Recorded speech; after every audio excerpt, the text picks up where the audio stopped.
So, my name is Jim Vaughn. I'm a science lab teacher at Lockheed Elementary for Merida City Schools, and I'm going to show you a lesson for third grade on the physical attributes of soil.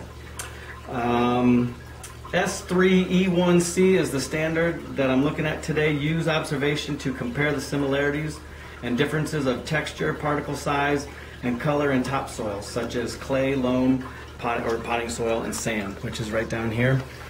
Materials that we're going to use are hand lens, balance or scale, the 3 soil samples, tablespoon measure, bean seeds, dirt, the scoop on soil, this book here, our interactive science notebooks, our ISNs, earth rocks and Ames activity, which is page 71, digital cameras, and just got this in, so we get to use the Discovery Science Tech Book. All right, our lesson essential questions are: what makes soil? How do soils from different sources compare? How does each soil feel?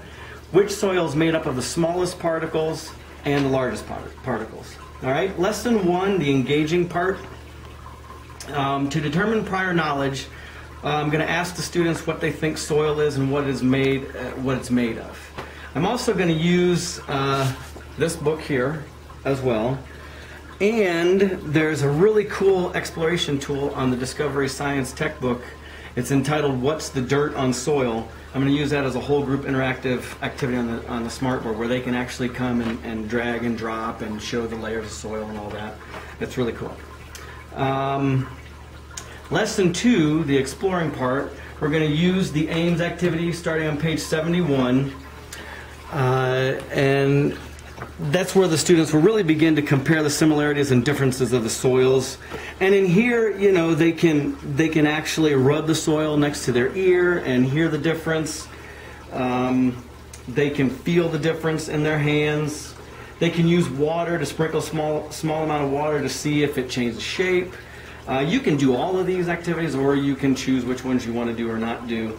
But I wanted to show you real quick this part right here. I kind of changed it a little bit because I found out that when they're feeling each one of these soils, they can really feel it on the paper. I mean, they can pick it up and put it in their hands as well and rub it, and they can use this time too to listen to it. But what's really cool is when you rub this on the paper, you know, this is the sand right here. You can kind of tell that after you've gone through each one of them, you can really tell which one has the biggest particles and which one doesn't. If you look at this one here, using your lens, you can actually see that there are sticks in it. There are little rocks, pebbles, things like that. But I'm going to encourage them to kind of rub it into the paper as well, too, just so they can feel it. And see if they can leave maybe some marks or something on the paper, so they can rub that in. The clay, same thing. Is there anything in it?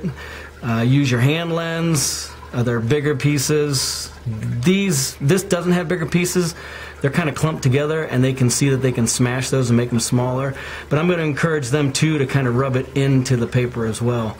And what's really cool is when they're all done, and you ask them, okay, what do you think, which soil has the biggest pieces or particles, you can clearly see that the bigger pieces are going to fall right off. So there's nothing there with the sand, maybe a little bit, I don't know if you can see that, but the loam has some dark areas there where it's sort of rubbed into the paper, but the clay you can really see is rubbed into the paper. So that's when we talk about the really small pieces, very fine powdery pieces will actually stick to the paper. So that works really, really well. Okay, so that's the explore part.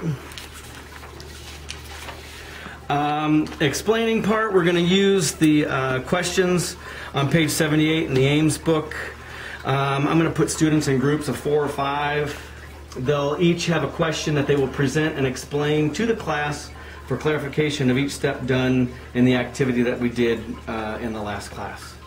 And then lessons 4 and 5 over 2 days, because I'm a science lab. There's going to be lots of days in between.